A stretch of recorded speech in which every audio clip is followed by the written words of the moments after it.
Hello friends, എല്ലാവർക്കും നമസ്കാരം. നിങ്ങൾ ഏവരും കാത്തിരിക്കുന്ന രേവതിയുടെയും സച്ചിയുടെയും ഇന്നത്തെ വിശേഷത്തിലേക്ക് എല്ലാ കൂട്ടുകാർക്കും സ്വാഗതം. എല്ലാവർക്കും നല്ലൊരു ദിവസം ആശംസിച്ചുകൊണ്ട് തന്നെ വിശേഷത്തിലേക്ക് കിടക്കാം. ലൈക്ക് ചെയ്യാനും ഹൈപ്പ് ചെയ്യാനും ഒന്നും മറക്കരുത് കേട്ടോ.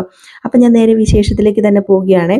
തുടങ്ങുമ്പോൾ തന്നെ സച്ചിനെയും രേവതിനെയും അതുപോലെ ലക്ഷ്മിനെയും ശരത്തിനെയും ദേവുവിനെയൊക്കെ തന്നെയാണ് കാണിക്കുന്നത്. അങ്ങനെ ആ വിവാഹാലോചന കൊണ്ടുവന്നു. അപ്പോഴത്തേക്കും നമ്മുടെ ദേവു പറഞ്ഞു, വേണ്ട, എനിക്കിപ്പോൾ തൽക്കാലം ഈ തമിഴ്നാട്ടുകാരനുമായിട്ടുള്ള വിവാഹം വേണ്ട, എനിക്ക് നിങ്ങളെയൊക്കെ വിട്ടു പോകാൻ ഭയങ്കര ബുദ്ധിമുട്ടാണ് എന്ന് പറഞ്ഞു. മാത്രമല്ല ജോലിയുടെ കാര്യവും പറഞ്ഞു കേട്ടോ. അപ്പോൾ ഓക്കെ, എന്നാൽ പിന്നെ വേറെ വിവാഹം ആലോചിക്കാം എന്നൊക്കെ പറഞ്ഞു നമ്മുടെ സച്ചി. അപ്പം സച്ചിയുടെ മനസ്സിലും ഇപ്പം ദേവു അരുണിനെ വിട്ടു, അല്ലെങ്കിൽ പിന്നെ അരുണുമായിട്ടുള്ള ബന്ധം അവസാനിപ്പിച്ചു എന്ന് തന്നെയാണ്. കാരണം അതുകൊണ്ടാണല്ലോ ഇതിനൊക്കെ റെസ്പോണ്ട് ചെയ്യുന്നത്. ഇല്ലെങ്കിൽ നമ്മുടെ ദേവു കല്യാണമേ വേണ്ടാന്ന് പറയൂല. ഇപ്പൊ കല്യാണമേ വേണ്ടാന്ന് പറഞ്ഞിട്ടില്ല, തമിഴ്നാട്ടുകാരനെ വേണ്ടാന്നാണ് പറഞ്ഞത്. അപ്പം നമ്മുടെ സച്ചിക്ക് ഭയങ്കര സന്തോഷമായി. ഏതായാലും ഇതേ സമയം നമ്മുടെ രേവതി പറയാണ്, അത് പിന്നെ സച്ചേട്ടൻ ഇപ്പൊ പോകുന്നുണ്ടേ പൊക്കോ, ഞാൻ വരുന്നില്ല, കുറച്ച് കഴിഞ്ഞേ ഞാൻ വരുന്നുള്ളൂ, ഞാൻ കുറച്ച് നേരം ഇവിടെ നിൽക്കട്ടെ എന്ന് പറഞ്ഞപ്പോഴത്തേക്ക് എന്നാൽ ആയിക്കോട്ടെ, നീ കുറച്ച് നേരം ഇവിടെ നിന്നു, എനിക്കവിടെ ഓട്ടവും കാര്യങ്ങളൊക്കെ ഉണ്ട്, എനിക്ക് ടാക്സി സ്റ്റാൻഡിൽ പോയേ പറ്റത്തുള്ളൂ, എന്നാൽ പിന്നെ ഞാൻ പോകുകയെന്ന് പറഞ്ഞുകൊണ്ട് നമ്മുടെ സച്ചി എന്ത് ചെയ്യുക, സച്ചി പോവുകയാണ്. രേവതി പോകുന്നില്ല. രേവതി അവിടെ നിൽക്കുക. രേവതിക്ക് അറിയാം ദേവുവിന്റെ മനസ്സിൽ എന്താണ് കാര്യങ്ങളൊക്കെ എന്ന്. ദേവുവിന് നിവർത്തിയില്ലാഞ്ഞിട്ട് തന്നെയാണ് ഇങ്ങനെ പറയുന്നത്. കാരണം എന്തെങ്കിലും തട്ടുമുട്ട് ന്യായങ്ങൾ പറഞ്ഞൊഴിവാക്കി വിടുക എന്നുള്ളതല്ലാതെ വേറൊരു ഇത് നമ്മുടെ ദേവുവിനില്ല.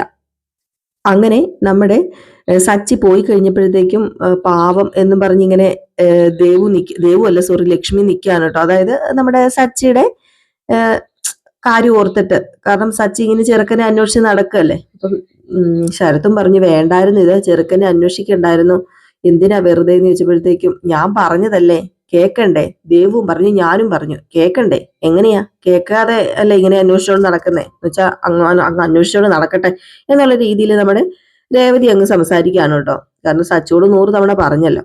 അപ്പൊ ലക്ഷ്മി അവിടെ വിഷമത്തോടു കൂടി ഇങ്ങനെ നിൽക്കുകയാണ്. അപ്പം രേവതി ചെന്ന് പറഞ്ഞു, അമ്മേ, എത്രയും പെട്ടെന്ന് ഒരു തീരുമാനം എടുക്കണം ഈ കാര്യത്തിന്. അവളുടെ കല്യാണം ഉടനെ തന്നെ നടത്തണം. അത് പിന്നെ എനിക്ക് ആഗ്രഹമില്ലാഞ്ഞിട്ടാണ് അവളുടെ കല്യാണം നടത്താന്. അവളിപ്പം ആരോടും സംസാരിക്കാറില്ല, ആരോടും കൂട്ടുകൂടാറോ ഒന്നുമില്ല.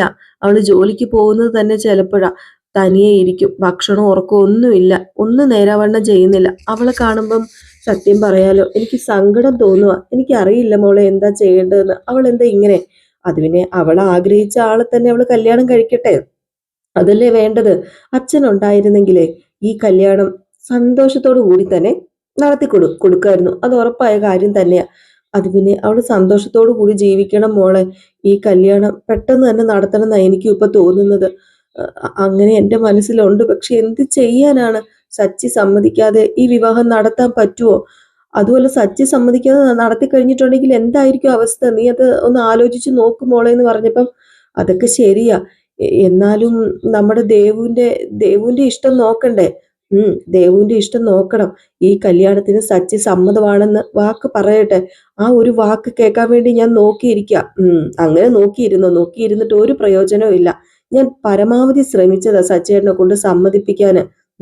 ദേവുവിനോടുള്ള സ്നേഹവും കരുതലും കൊണ്ടല്ലേ മോളെ സച്ചി അങ്ങനെ ഒരു തീരുമാനം എടുത്തത്. ആ കാര്യത്തിൽ നമുക്ക് അവനെ കുറ്റം പറയാനും പറ്റത്തില്ലല്ലോ.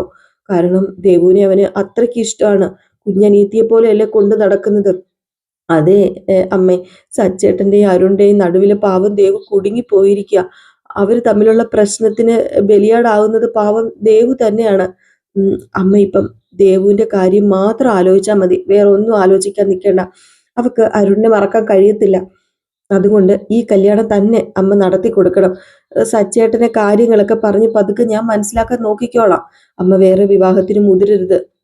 ഞാൻ അങ്ങനെ ഒരു ഉറച്ച തീരുമാനം എടുക്കാത്തത് നിനക്ക് വേണ്ടിയാ രേവതി. ദേവുവിന്റെ നല്ല ഭാവിക്ക് വേണ്ടി നിന്റെ ഭാവി കളയാന് ഞാൻ ഒരുക്കമല്ല. അങ്ങനെ കളഞ്ഞാൽ എങ്ങനെയാ ശരിയാവുന്നത്?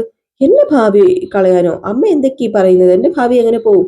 അത് പിന്നെ സച്ചിയുടെ വാക്ക് ധിക്കരിച്ച് കല്യാണം നടത്തിയാലേ അവൻ ചില കടുത്ത തീരുമാനങ്ങൾ എടുക്കുമെന്നുള്ള പേടി എനിക്കുണ്ട്. അതുകൊണ്ടാ അവനങ്ങനെ ചില കടുത്ത തീരുമാനങ്ങൾ എടുത്താൽ അത് നിന്റെ ജീവിതത്തെ ബാധിക്കും.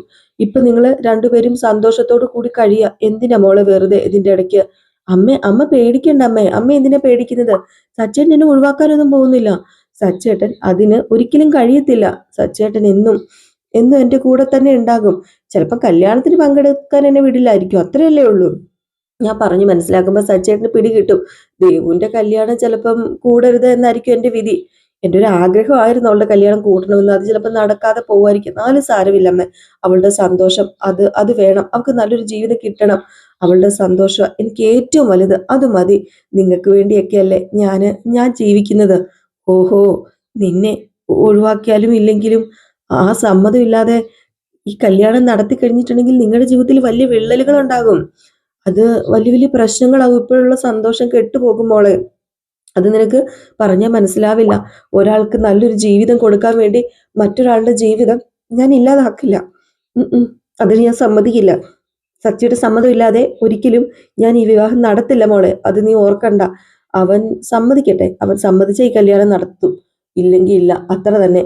അല്ലെങ്കിൽ അവന്റെ ഇഷ്ടം പോലെ വേറെ ആരെയും കൊണ്ടെങ്കിലും നമുക്ക് ദേവുവിനെ വിവാഹം കഴിപ്പിക്കാം. അല്ലാതെ എനിക്ക് വേറെ ഒന്നും പറയാനില്ലെന്ന് പറഞ്ഞിട്ട് നമ്മുടെ ലക്ഷ്മി അകത്തേക്ക് കയറിപ്പോയി. അപ്പൊ ലക്ഷ്മി അമ്പിലും മില്ലിലും അടുക്കുന്നില്ല. സച്ചി ഇല്ലാതെ വിവാഹം നടത്താൻ താല്പര്യമില്ല. അല്ലെങ്കിലും ഏതൊരു അമ്മായിയമ്മയ്ക്കും അങ്ങനെ തന്നെയല്ലേ. സ്വന്തം മരുമകൻ ഇതുപോലെ സപ്പോർട്ട് ചെയ്ത് നിൽക്കുമ്പോഴത്തേക്കും നമ്മുടെ മരുമകൻ ഇല്ലാതെ വിവാഹം നടത്തുക എന്നൊക്കെ പറഞ്ഞു കഴിഞ്ഞാൽ അതൊക്കെ അത്രയ്ക്ക് നല്ല കാര്യമല്ലല്ലോ. ഏതായാലും ഇതൊക്കെ കഴിഞ്ഞിട്ട് പിന്നെ കാണിക്കുന്ന സീൻ എന്ന് പറഞ്ഞാൽ നമ്മുടെ സുധീനെയാണ്. സുധിയാണെങ്കിൽ ആരോ വെയിറ്റ് ചെയ്തിരിക്കുക. എന്താ ഇത്ര താമസം എന്ന്. ആരെ അല്ലാട്ടോ വെയിറ്റ് ചെയ്തിരിക്കുന്നത്. നമ്മുടെ സുധി ഇപ്പൊ 1.5 ലക്ഷം രൂപ കൈ കിട്ടൂല്ലോ എന്ന് ഓർത്താ ഇരിക്കുന്നത്. പക്ഷേ പോലീസ് ആ ഒരു സ്പോട്ടിൽ അവിടെ എത്തിയേ. പോലീസ് അകത്തേക്ക് കയറി വന്നു. സുധിയാണെങ്കിൽ ഷോ, ഈ പൈസ എന്താ ഇവര് തരാത്തതെന്നൊക്കെ പറഞ്ഞുകൊണ്ട് ഇങ്ങനെ അങ്ങോട്ടും ഇങ്ങോട്ടും ഒക്കെ തിരിഞ്ഞ് അനങ്ങി മറിഞ്ഞൊക്കെ ഇരിക്കണം. അപ്പൊ പെട്ടെന്ന് പോലീസ് വന്നപ്പം അവിടെയുള്ള സ്റ്റാഫ് പറഞ്ഞത് ഇദ്ദേഹമാണ് ആള്. പണയം വെക്കാൻ സ്വർണ്ണമാണെന്ന് പറഞ്ഞ് കൊണ്ടുവന്നതാ. പരിശോധിച്ചപ്പോഴാണ് സ്വർണ്ണമല്ല, അത് മുക്കുകൊണ്ടാന്ന്. അത് സ്വർണ്ണമല്ലെന്നോ? താങ്കൾ എന്താ ഈ പറയുന്നതെന്ന് പറഞ്ഞുകൊണ്ട് നമ്മുടെ സുധി, അത് മുക്കുകൊണ്ടൊന്നുമല്ല, അത് സ്വർണം തന്നെയാ. അപ്പോഴത്തേക്കാണെങ്കിൽ പോലീസുകാരൻ പറഞ്ഞു, എടാ ഈ സ്വർണം തന്നെയാണോ? തനിക്ക് എവിടെ നിന്ന് ഈ സ്വർണം കിട്ടിയത്? അത് പിന്നെ ഇത് എനിക്ക് എൻ്റെ അമ്മ തന്നതാ. ഇത് മുക്കുവണ്ടമാണെന്ന് എനിക്ക് അറിയത്തില്ലായിരുന്നു. ഇത് മുക്കുവണ്ടം അല്ല. അപ്പോഴത്തേക്കും അയാൾ പറഞ്ഞു, ആ സ്റ്റാഫ് പറഞ്ഞു, ഇത് കാശ് തട്ടിയെടുക്കാൻ വേണ്ടി അറിഞ്ഞുകൊണ്ട് ചെയ്യുന്നതാ സാറേ. ഇത് ഇയാൾ കള്ളം പറയുന്നതെന്ന് പറഞ്ഞപ്പോ, അയ്യോ ഞാൻ മനഃപൂർവ്വം ചെയ്തതല്ല, ഇതെന്റെ അമ്മയ്ക്ക് കിട്ടിയ ഒരു ഗിഫ്റ്റാ. സത്യം പറയടാ, എന്ത് ഗിഫ്റ്റാടാ ഇത്? ആര് കൊടുത്തതാടാ? അത് പിന്നെ സത്യമാണെന്നേ, ഞാൻ മനഃപൂർവ്വം ചെയ്തതല്ല, ഇതെന്റെ അമ്മയ്ക്ക് കിട്ടിയ ഗിഫ്റ്റാണ്. പ്ലീസ് സാർ ഞാൻ പറയുന്നൊന്ന് വിശ്വസിക്ക്. ഞാൻ ആരും ചതിക്കാൻ വേണ്ടി ഇങ്ങനെയൊന്നും ചെയ്യുന്ന ഒരാളല്ല. ഞാൻ നിങ്ങൾ കരുതുന്ന പോലെ ഒരാളല്ല. അല്ല, നിന്റെ പേരെന്തായിരുന്നു? അത് പറഞ്ഞേ. അത് എൻ്റെ പേര് സുധി. ആ, സുധി. ദേ, ഇവര് നിനക്കെതിരെ പരാതി തന്നിട്ടുണ്ട്. പരാതി തന്ന സ്ഥിതിക്ക് എനിക്ക് നിന്നെ കൊണ്ടുപോയേ പറ്റത്തുള്ളൂ. ഇത് മുക്കുപണ്ടമാണെന്ന് സ്ഥിരീകരിച്ചിട്ടുമുണ്ട്. അപ്പൊ നിയമ നടപടികൾ അനുസരിച്ച് മുന്നോട്ടേക്ക് പോയേ പറ്റത്തുള്ളൂ. അത് പിന്നെ അതെനിക്ക് അറിയത്തില്ലായിരുന്നു. അന്വേഷണത്തിന്റെ ഭാഗമായിട്ട് സ്റ്റേഷനിലേക്ക് താങ്കൾ വരണമെന്നേ. അത് ഞാൻ തെറ്റൊന്നും ചെയ്തിട്ടില്ലെന്നേ. മനഃപൂർവ്വം പണം അപകരിക്കാൻ വേണ്ടി ഒന്നും അല്ല ഞാൻ ഇങ്ങനെയൊന്നും ചെയ്തത്. അതൊക്കെ അന്വേഷണത്തിലൂടെ മനസ്സിലാക്കിക്കോളാം. തൽക്കാലം ഇപ്പം നിങ്ങൾ സഹകരിച്ചാൽ പറ്റത്തുള്ളൂ. ഇയാളെ പിടിച്ചോണ്ട് വാ എന്ന് അവിടെ നിന്നൊരു കോൺസ്റ്റബിളിനോട് ആ പുള്ളിക്കാരൻ, അതായത് അവിടെ SI എങ്ങാണ്ടാ വന്നത്, SI പറഞ്ഞു. അപ്പോഴത്തേക്ക് കോൺസ്റ്റബിൾ രണ്ടുപേരും കൂടെ ചേർന്നിട്ട് ഇടതും വലതും നിന്ന് പിടിച്ച് നമ്മുടെ സുധീനെ നേരെ പോലീസ് ജീപ്പിലേക്ക് കയറ്റുകയാണ്. അപ്പോഴത്തേക്കും സുധി കിടന്ന് കാറുവാണ് കേട്ടോ. കരയോ, അയ്യോ ഞാൻ ചെയ്തിട്ടില്ല സാറേ, ചെയ്തിട്ടില്ല, എനിക്കിത് അറിയത്തില്ലായിരുന്നു എന്നൊക്കെ പറഞ്ഞുകൊണ്ട് ഭയങ്കര ഒച്ചപ്പാടുണ്ടാക്കുന്നുണ്ട്. ഏതായാലും ഈ സീനൊക്കെ കഴിഞ്ഞ് പിന്നെ കാണിക്കുന്ന സീൻ എന്ന് പറഞ്ഞാൽ നമ്മുടെ ദേവുവിനെയാണ്. ദേവു നേരെ അരുണിന്റെ അടുത്തേക്ക് വന്നു കേട്ടോ. അപ്പൊ അരുണിന് സസ്പെൻഷൻ ആയതുകൊണ്ട് അരുൺ വീട്ടിലുണ്ട്. അങ്ങനെ ദേവു വന്ന ഉടനെ തന്നെ അരുണ് ഇരിക്കു ദേവു എന്ന് പറഞ്ഞു. അപ്പോഴത്തേക്ക് നമ്മുടെ ദേവു പറഞ്ഞു, എനിക്ക് കുറച്ച് സംസാരിക്കാനുണ്ട് അരുണേട്ടനോടെന്ന് പറഞ്ഞപ്പോ, എന്താ പറയേ? അത് പിന്നെ നമ്മുടെ വിവാഹം നടക്കില്ല. നമ്മുടെ വിവാഹം നടക്കില്ലെന്നോ? നീ എന്തൊക്കെയാ പറയുന്നത് ദേവു? നിനക്ക് എന്താ പറ്റിയത്? നീ ഇത് പറയാൻ വേണ്ടിയാണോ ഇങ്ങോട്ടേക്ക് വന്നത്? എന്താ ദേവു ഇത്? നീ എന്തൊക്കെയാ വിളിച്ചു പറയുന്നത്? നിന്റെ സമനില തെറ്റിയോ? അത് പിന്നെ എന്റെ സമനില തെറ്റിയൊന്നുമില്ല. സച്ചേട്ടന്റെ സമ്മതം ഇല്ലാതെ ഈ വിവാഹം നടക്കില്ല. സച്ചേട്ടൻ മാത്രമല്ല, എന്റെ അമ്മയും ഇങ്ങനെയൊക്കെ തന്നെയാ പറയുന്നത്. അപ്പൊ എങ്ങനെയാ ഈ വിവാഹം നടക്കുന്നത്? അല്ല, ഒന്നിച്ച് ജീവിക്കേണ്ടത് നമ്മളല്ലേ, അല്ലാതെ സച്ചേട്ടനോ ഈ പറയുന്ന അമ്മയോ ഒന്നും അല്ലല്ലോ. നീയല്ലേ തീരുമാനം എടുക്കേണ്ടത്, അവരൊന്നും അല്ല തീരുമാനം എടുക്കേണ്ടത്. അത് പിന്നെ ഞാൻ ഒറ്റയ്ക്കൊരു തീരുമാനം എടുക്കില്ല. ഞാൻ അരുണേട്ടനെ കല്യാണം കഴിക്കണമെങ്കിൽ എൻ്റെ കുടുംബത്തിന്റെ സമ്മതം വേണം. എൻ്റെ കുടുംബത്തിന്റെ സമ്മതം ഇല്ലാതെ ഞാൻ ഈ വിവാഹത്തിന് സമ്മതിക്കത്തില്ല. എൻ്റെ കുടുംബം എനിക്ക് വലുതാ. എൻ്റെ അമ്മ, ചേച്ചി, അനുജൻ, സച്ചേട്ടൻ ഇവരെല്ലാവരും സമ്മതിച്ചാൽ മാത്രമേ ഈ കല്യാണം നടക്കത്തുള്ളൂ. അല്ലാതെ ഒരിക്കലും ഞാൻ അരുണേട്ടൻ വിചാരിക്കുന്ന പോലെ ഇറങ്ങിയൊന്നും വരത്തില്ല. പിന്നെ അച്ഛന്റെ സ്ഥാനത്ത് നിന്ന് എൻ്റെ കുടുംബം നോക്കുന്നത് സച്ചേട്ടനാ. സച്ചേട്ടന്റെ വാക്ക് ധിക്കരിച്ച് ഈ കല്യാണം നടത്തില്ലെന്ന അമ്മ പറയുന്നത്. ഒരിക്കലും നമ്മുടെ വിവാഹത്തിന് സച്ചേട്ടൻ സമ്മതിക്കത്തുമില്ല. അതെനിക്ക് നന്നായിട്ട് അറിയാം. അതുകൊണ്ട് തന്നെ നമ്മുടെ വിവാഹം നടക്കത്തില്ല അരുണേട്ടാ. എന്താ ദേവു നീ പറയുന്നത്? നടക്കില്ലെന്നോ? അപ്പൊ നമ്മുടെ സ്നേഹം, നമ്മുടെ ഇഷ്ടം, അതൊക്കെ മറന്നേക്ക് സച്ചേട്ടാ. അതൊക്കെ സച്ചേട്ടാ എന്നല്ല, അരുണേട്ടാ. അല്ല, അപ്പൊ നമ്മുടെ ഒരുമിച്ച് കണ്ട സ്വപ്നങ്ങൾ അതൊക്കെ ഈ ഒരു വാക്കില് അവസാനിപ്പിക്കാൻ പോവാണോ? അവസാനിപ്പിക്കണം. അരുണേട്ടനെ എന്നെ ഓർത്ത് വിഷമിക്കരുത്. സമാധാനത്തോടു കൂടി സന്തോഷത്തോടു കൂടി കഴിയണം. എന്റെ ചേച്ചിയും സച്ചേട്ടനും ഇപ്പൊ ഒരുപാട് സന്തോഷത്തോടു കൂടിയാണ് ജീവിക്കുന്നത്. നമ്മൾ കാരണം അവരുടെ ജീവിതത്തില് ഒരു പ്രശ്നം ഉണ്ടാകാൻ പാടില്ല. അവര് സന്തോഷത്തോടു കൂടി ജീവിക്കണം. അതുകൊണ്ട് എന്നെ മറന്നേക്ക്. എന്നെ ഇനി മനസ്സിൽ കൊണ്ട് നടക്കണ്ട.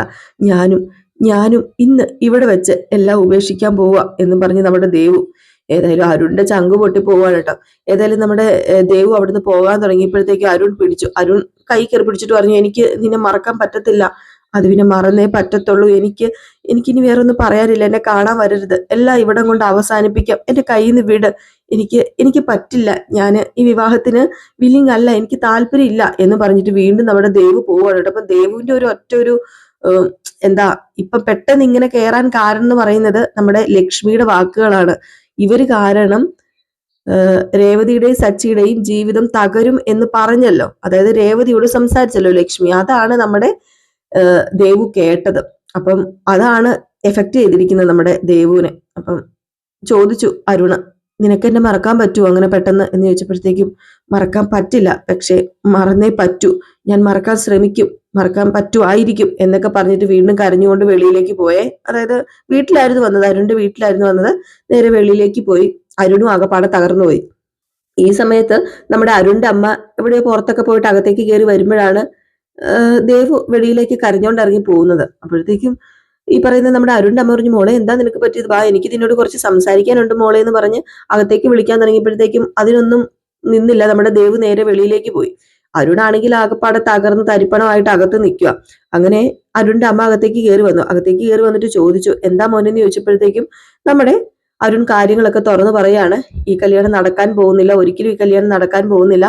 അവള് പറയുന്നു ഈ കല്യാണം അവൾക്ക് വേണ്ട എന്ന് തന്നെയാണ്. അവളുടെ വീട്ടുകാരെ വേദനിപ്പിക്കാൻ അവൾക്ക് പറ്റത്തില്ലെന്നാ പറയുന്നതെന്ന് പറഞ്ഞപ്പോൾ അവൾ അങ്ങനെ പറഞ്ഞു എന്ന് ചോദിച്ചപ്പോഴത്തേക്കും അവൾ അങ്ങനെ പറഞ്ഞു, അവൾക്ക് അവളുടെ ചേട്ടനെയോ ചേച്ചീനെയോ അമ്മയോ അതുപോലെ തന്നെ അനിയനെയോ ഒന്നും വേദനിപ്പിക്കാൻ പറ്റത്തില്ലെന്നാ പറയുന്നത്. ഒരിക്കലും സച്ചി എന്ന് പറയുന്ന അയാൾ ഈ വിവാഹത്തിന് സമ്മതിക്കില്ല. സമ്മതിക്കാത്ത പക്ഷം അവള് ഈ വിവാഹത്തിന് സമ്മതിക്കത്തില്ല. അവരുടെ ജീവിതം തകർക്കാൻ അവൾക്ക് പറ്റില്ല എന്നൊക്കെ അവൾ പറയുന്നത്. പക്ഷെ അവൾക്ക് എന്നോട് ഇഷ്ടമൊക്കെ ഉണ്ട് അമ്മേ. എന്നോട് ഇഷ്ടമില്ലാഞ്ഞിട്ടല്ല അവൾ ഇങ്ങനെ സംസാരിക്കുന്നത്. അയാൾ ഒറ്റയൊരുത്തൻ കാരണം അയാൾക്കും അയാളുടെ ഭാര്യയ്ക്കും വേണ്ടിയാ ഇപ്പം അവൾ ഈ ജീവിതം മാറ്റി വെക്കുന്നതെന്ന് എനിക്കറിയാം. പക്ഷെ അവളില്ലാതെ എനിക്ക് ജീവിക്കാൻ പറ്റില്ല അമ്മയെന്ന് പറഞ്ഞുകൊണ്ട് ഈ പറയുന്ന അരുണിന് ഭയങ്കര കരച്ചില്. ഈ സീൻ കഴിഞ്ഞ് പിന്നെ കാണിക്കുന്ന സീൻ എന്ന് പറഞ്ഞാൽ നമ്മുടെ സുധീനെയാണ്. സുധീനെ ലോക്കപ്പിൽ കൊണ്ടിട്ടേക്കാണ് കേട്ടോ. അങ്ങനെ തുണ്ടി മുതലും പൊക്കിക്കൊണ്ട് പോയി ലോക്കപ്പിൽ കിടക്കുക നമ്മുടെ സുധി. ഏതായാലും സുധി ലോക്കപ്പിൽ കിടക്കുമ്പോഴത്തേക്കും അവിടെ ഒരു കോൺസ്റ്റബിൾ വന്ന് പെട്ടെന്ന് ലോക്കപ്പ് തുറന്നു. എന്നിട്ട് സുധിയോട് പറഞ്ഞു, എണീറ്റ് വാടാന്ന് പറഞ്ഞു. അപ്പം സുധി പതുക്കെ എണീറ്റ് വരികയാണ്. അപ്പം ഇയാൾ പിടിച്ചോണ്ട് നമ്മുടെ SIDയോ CIDയോ അങ്ങോട്ട് അടുത്തേക്ക് കൊണ്ടുപോവാണ്. അപ്പം സുധി പറഞ്ഞു, അത് പിന്നെ സാറേ ഞാൻ ഒന്നും കട്ടിട്ടുമില്ല, മോഷ്ടിച്ചിട്ടുമില്ല, എനിക്കൊരു അബദ്ധം പറ്റിപ്പോയതല്ലേ എന്ന് പറഞ്ഞപ്പോഴത്തേക്കും തനിക്ക് ആ ഓർണമെന്റ്സ് എവിടെ നിന്ന് കിട്ടിയെന്നാ പറഞ്ഞത്? അത് പിന്നെ എന്റെ അമ്മയ്ക്ക് ബർത്ത്ഡേ ഗിഫ്റ്റ് ആയിട്ട് എന്റെ വൈഫ് കൊടുത്തതാ. ഓ, ഏതെങ്കിലും മരുമകൾ അമ്മായിക്ക് ബർത്ത്ഡേ ഗിഫ്റ്റ് ആയിട്ട് ബുക്ക് കൊടുക്കുവോ? കള്ളം പറയല്ലേ. ദേ, അവള് കൊടുക്കും സാറേ, എനിക്കറിയാം. അവളുടെ ക്യാരക്ടർ അങ്ങനെയാണ്. അവൾക്ക് എൻ്റെ അമ്മയോട് ദേഷ്യമാണ്, എൻ്റെ അമ്മയോട് വൈരാഗ്യമാണ്. അവൾ വലിയൊരു കള്ളത്തരം കാണിച്ചു. അതിന്റെ പേരിൽ അവളെ എൻ്റെ അമ്മ അടിച്ച് പുറത്താക്കി. അവളിപ്പം അവളുടെ ഫ്രണ്ടിന്റെ വീട്ടിലാണ് ഉള്ളത്, എൻ്റെ വീട്ടിലല്ല. അവൾക്ക് എൻ്റെ അമ്മയോട് അത്രയ്ക്ക് ദേഷ്യമുണ്ട് സാറേ. ഓ, ദേഷ്യം ഉണ്ടെങ്കിൽ അവള് നിന്റെ അമ്മയുടെ ബർത്ത്ഡേക്ക് വരുമോ? അവള് ഞങ്ങളെ ആരും ക്ഷണിച്ചിട്ടുമില്ല, വന്നിട്ടുമില്ല. അവളുടെ ഒരു ഫ്രണ്ടിന്റെ കയ്യിലാണ് ഗിഫ്റ്റ് കൊടുത്തു വിട്ടത്. അതാ സാറേ സത്യം, ഞാൻ പറയുന്നത് സത്യമാ. അമ്മ അവളുടെ ഫ്രണ്ടിന്റെ കയ്യിൽ തന്നെ തിരികെ ഏൽപ്പിക്കാൻ എന്നെ ഏൽപ്പിച്ചതാ സാറേ. പക്ഷെ എനിക്ക് കുറച്ച് ക്യാഷിന്റെ ആവശ്യമുള്ളത് കൊണ്ട് ഞാൻ അതെടുത്ത് വിൽക്കാനോ പണയം വെക്കാനോ ഒക്കെ നോക്കിയതാ സാറേ, അല്ലാതെ വേറൊന്നും അല്ല സാറേ. അപ്പോഴാണ് അത് മുക്കുപണ്ടമാണെന്ന് ഞാൻ അറിഞ്ഞത് സാറേ, എന്നോട് ക്ഷമിക്കുക. അല്ല, നീ എന്നെ ഒന്ന് നേരെ നോക്കിക്കാന്ന് പറഞ്ഞു. അങ്ങനെ നമ്മുടെ സുധി നേരെ നോക്കിയപ്പോഴത്തേക്കും SI പറഞ്ഞു, അതെ, നിന്റെ മുഖത്ത് എഴുതി വെച്ചിട്ടുണ്ട് നീ പറയുന്നത് കള്ളമാണെന്നൊക്കെ. നീ എഴുതി ഉണ്ടാക്കിയ തിരക്കഥയല്ലേടാ ഇതൊക്കെ?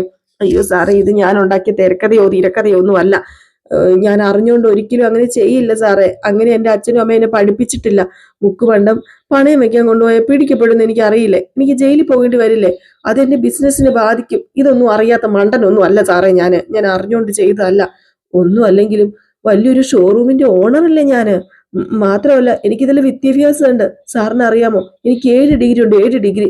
നിന്റെ ഒരു 7 ഡിഗ്രി എന്ന് പറഞ്ഞൊരു ഒറ്റ അടി കൊടുത്തു കേട്ടോ നമ്മുടെ സുധിക്കിട്ട് SI. എന്നിട്ട് SI ചോദിച്ചു, 7 ഡിഗ്രി ഉള്ള നീ എന്തിനാടാ ഈ പണിക്ക് ഇറങ്ങിയത്? സാറേ, എന്നെ തല്ലല്ലേ, ഞാൻ മനഃപൂർവ്വം ചെയ്തതല്ല. ദേ സാറേ, ഒറ്റ നോട്ടത്തില് ആ മല സ്വർണം പോലെയല്ലേ ഇരിക്കുന്നത്. രാത്രി അവൾ ഈ ഗിഫ്റ്റ് തന്നത്. ആ സമയത്ത് ഞങ്ങൾ ആരും അത് അത്രയ്ക്ക് കൂടുതൽ ശ്രദ്ധിച്ചൊന്നുമില്ല. ശരിയാണ്, അല്ല ശ്രദ്ധിച്ചായിരുന്നെങ്കിൽ ഒരു പക്ഷെ മുക്കുപണ്ടമാണെന്ന് എന്റെ അമ്മ തന്നെ തിരിച്ചറിഞ്ഞാല്. അല്ല, രാത്രി നീ ശ്രദ്ധിച്ചില്ല, അത് പോട്ടെ. പകല് നീ ഇത് വാങ്ങിക്കൊണ്ട് പണയം വെച്ചപ്പോഴെന്തേ ശ്രദ്ധിക്കാത്തത്? അപ്പൊ നിനക്ക് എന്തേ മനസ്സിലായില്ലേ മുക്കുപണ്ടമാണെന്ന്? നീ എന്താ ശ്രദ്ധിക്കാതിരുന്നത്? അത് പിന്നെ ഞാൻ ശ്രദ്ധിച്ചില്ല. ബാങ്കിൽ വന്ന് സാർ എന്നെ അറസ്റ്റ് ചെയ്യാൻ ശ്രമിച്ചപ്പോഴാ ഞാന് മനസ്സിലാക്കിയത് അത് മുക്കുപണ്ടമാണെന്ന്. അല്ല, നിനക്ക് 7 ഡിഗ്രി ഉണ്ടെന്നല്ലേ പറഞ്ഞത്? നിനക്ക് മുക്കുപണ്ടോ സ്വർണവും തിരിച്ചറിയാനുള്ള ബുദ്ധിയില്ലേ? നീ എന്താ മണ്ടന പൊട്ടന? അല്ല സാറേ, മണ്ടനും പൊട്ടനും ഒന്നും ആയിട്ടല്ല. അപ്പം സ്വർണവും മുക്കുപണ്ടവും തിരിച്ചറിയാനുള്ള ബുദ്ധി നിനക്ക് ഉണ്ടെന്നാണ് പറഞ്ഞു വരുന്നത്. അപ്പൊ നീ മനഃപൂർവ്വം മുക്കുപണ്ടം പണയം വെച്ച് ക്യാഷ് അടിച്ചു മാറ്റാൻ നോക്കിയതല്ലേ? സാറേ, എനിക്ക് എന്റെ അമ്മയെ കഴിഞ്ഞിട്ട് വേറെ ആരും ഉള്ളൂ. എന്റെ അമ്മയാണ് സത്യം. ഞാനിത് മനഃപൂർവ്വം ചെയ്തതല്ല. പ്ലീസ് സാറേ, സാറേ ഞാൻ കാല് പിടിക്കാം. എന്നെ എന്നെ ഇവിടെ ഇടരുത്. എന്നെ ഇവിടെ നിന്ന് വിട്ടയക്കണം. കേസെടുക്കരുത്. ദേ അവിടുന്ന് ബാങ്കിൽ നിന്ന് പരാതി തന്നു. അതിന്റെ അടിസ്ഥാനത്തിൽ കേസ് എടുക്കാതിരിക്കാൻ പറ്റത്തില്ല. അതുകൊണ്ട് തന്നെ ഇവിടുന്ന് പറഞ്ഞു വിടാനും പറ്റത്തില്ല എന്ന് പറഞ്ഞിട്ട് കോൺസ്റ്റബിളിനെ SI വിളിച്ചിട്ട് ദേ ഇയാളെ ലോക്കപ്പിൽ കൊണ്ട് തന്നെ ഇടാൻ പറയുകയാണ്. ഏതായാലും ഇത് കഴിഞ്ഞ് പിന്നെ കാണിക്കുന്ന സീൻ എന്ന് പറഞ്ഞാൽ നമ്മുടെ വർഷയ്ക്ക് എന്തോ ഒരു മെഡിസിൻ കൊണ്ട് കൊടുക്കുകയാണ് കഴിക്കാനായിട്ട് രേവതി. ഏതായാലും ഈ സമയത്ത് വർഷയ്ക്കാണെങ്കിൽ തലയ്ക്ക് ഭ്രാന്ത് പിടിച്ച് നടക്കുവാണല്ലോ, പ്രഗ്നന്റ് ആണല്ലോ. അപ്പം നമ്മുടെ ശ്രീകാന്ത് ഇറങ്ങി വന്നു. ശ്രീകാന്ത് ഇറങ്ങി വന്ന സമയത്ത് രേവതി പറഞ്ഞു, അതെ നിന്റെ ഭാര്യ ഉണ്ടല്ലോ, ആരും കാണാതെ ചുണ്ടിന്റെ ഇടയിൽ ഗുളിക വെച്ചിട്ട് തുപ്പിക്കളയും. ആ പരിപാടി ഇവിടെ നടക്കത്തില്ലെന്നങ്ങ് പറഞ്ഞേക്കാൻ പറഞ്ഞു. അപ്പോഴത്തേക്കും പറഞ്ഞു, രേവതി ചേച്ചി തന്നെ അങ്ങ് പറഞ്ഞാൽ മതി, രേവതി ചേച്ചി ഇവിടെ ഗുളിക കഴിപ്പിച്ചിട്ട് അങ്ങ് പോയാൽ മതി എന്ന് പറഞ്ഞു. ഏതായാലും ഈ സമയത്ത് നമ്മുടെ വർഷ ഗുളിക കഴിച്ചു കേട്ടോ. ഗുളിക കഴിച്ചു. അപ്പോഴത്തേക്ക് ശ്രീകാന്ത് ഇതൊക്കെ കണ്ടു നിന്ന് ചിരിക്കാൻ കേട്ടോ. കോമഡിയാണ് സത്യം പറഞ്ഞാല്. അപ്പൊ നമ്മുടെ രേവതി ചോദിച്ചു, ഇനി വാ തുറക്കാൻ പറഞ്ഞു. അങ്ങനെ വാ തുറന്നു. വാ തുറന്നു കഴിഞ്ഞപ്പോഴത്തേക്കും ഗുളികയില്ല. കഴിച്ചിട്ടുണ്ട്. ദേ നിന്റെ ഈ കള്ളത്തരം ഒന്നുമേ എന്റെ അടുത്ത് നടക്കത്തില്ല കേട്ടോ എന്ന് പറഞ്ഞു. അപ്പോഴത്തേക്കും ശ്രീകാന്ത് ചോദിച്ചു, അല്ല എടുത്ത് ഈ ദേവുവിന്റെ കല്യാണക്കാര്യം എന്തായി? അതുപോലെ തന്നെ, ഒരു മാറ്റവും ഇല്ല. സച്ചേട്ടൻ സമ്മതിക്കുന്നില്ല. ഈ സച്ചേട്ടൻ ഇങ്ങനെ പിടിവാശി കാണിക്കണമെങ്കിൽ എന്തെങ്കിലും കാരണം ഉണ്ടാവുമല്ലോ എടുത്തി. അല്ലാതെ സച്ചേട്ടൻ പിടിവാശി കാണിക്കത്തില്ലല്ലോ. എടുത്തി സച്ചേട്ടൻ മുമ്പത്തെ പോലൊന്നും അല്ല. പ്രണയത്തിന് അതുപോലെ എതിരൊന്നും അല്ല. അശോകൻ അങ്കിളിന്റെ മോളുടെ കല്യാണം നടക്കാൻ കാരണം ആരാ? സച്ചേട്ടനല്ലേ.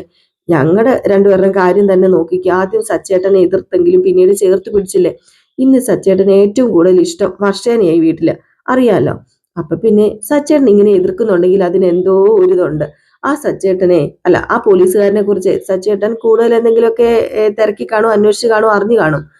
നിങ്ങളെല്ലാം വിചാരിക്കുന്നത് പോലെ മിക്കവാറും അയാൾ അത്രയ്ക്ക് നല്ല ആളൊന്നും അല്ലായിരിക്കും. പിന്നെ അറിയാലോ, സച്ചേട്ടന് ദേവുവിനെ ഭയങ്കര ഇഷ്ടമാണ്. സ്വന്തം അനിയത്തിയെ പോലെയാണ് കാണുന്നത്. ആ പോലീസുകാരന് കല്യാണം കഴിച്ചു കൊടുത്താൽ ദേവുവിന്റെ ഭാവി എന്താവുമെന്ന് പേടിച്ചിട്ടായിരിക്കും സച്ചേട്ടൻ ഈ കല്യാണത്തിനെ എതിർക്കുന്നത്, അല്ലാതെ വേറൊന്നും അല്ല. അപ്പൊ രേവതി പറഞ്ഞു, അത് പിന്നെ ശ്രീകാന്തൻ, ഞാനും സച്ചേട്ടനെ കുറ്റമൊന്നും പറയുന്നില്ല. ദേവുവിനോടും ഞങ്ങളുടെ കുടുംബത്തിനോടും ഉള്ള സ്നേഹം കൊണ്ട് ആ കല്യാണത്തിന് അദ്ദേഹം സമ്മതിക്കാത്തതെന്ന് എനിക്ക് നന്നായിട്ട് അറിയാം. സച്ചേട്ടന്റെ ഇഷ്ടപ്രകാരം അല്ലാതെ ഈ വിവാഹം നടക്കത്തില്ല, അങ്ങനെ നടത്തത്തില്ലെന്ന് തന്നെയാണ് അമ്മയും പറയുന്നത്. സച്ചേട്ടൻ ഈ വിവാഹത്തിന് സമ്മതിക്കുന്നുമില്ല. പിന്നെ നിങ്ങൾ പറയുന്നത് പോലെ അരുൺ അത്രയ്ക്ക് പ്രശ്നക്കാരനാണെന്നൊന്നും എനിക്ക് തോന്നുന്നില്ല. അവർക്കിടയിൽ എന്തൊക്കെയോ തെറ്റിദ്ധാരണയും പ്രശ്നങ്ങളും ഒക്കെ ഉണ്ട്. അത് തന്നെയാ, ദേവു അങ്ങനെ എടുത്തു ചാടി ഒരു തീരുമാനം എടുക്കുന്ന കൂട്ടത്തിലല്ലല്ലോ. അവള് ഒരാളെ ഇഷ്ടപ്പെട്ടിട്ടുണ്ടെങ്കിൽ അത് എല്ലാ വശവും അറിഞ്ഞിട്ട് തന്നെ ആയിരിക്കും എന്ന് പറയാം. അപ്പൊ ഇതൊക്കെ പറഞ്ഞുകൊണ്ടിരിക്കുമ്പോഴത്തേക്ക് നമ്മുടെ സച്ചി കയറി വരുന്നു. ഈ ഒരു സീൻ കാണിച്ചിട്ടാണ് ഇന്നത്തെ വിശേഷം അവസാനിക്കുന്നത്. അപ്പൊ എല്ലാവരും കാത്തിരിക്കുക, അടുത്ത വിശേഷവുമായിട്ട് വരാം. അതുവരെ എല്ലാവർക്കും ടാറ്റാ, ബൈ ബൈ.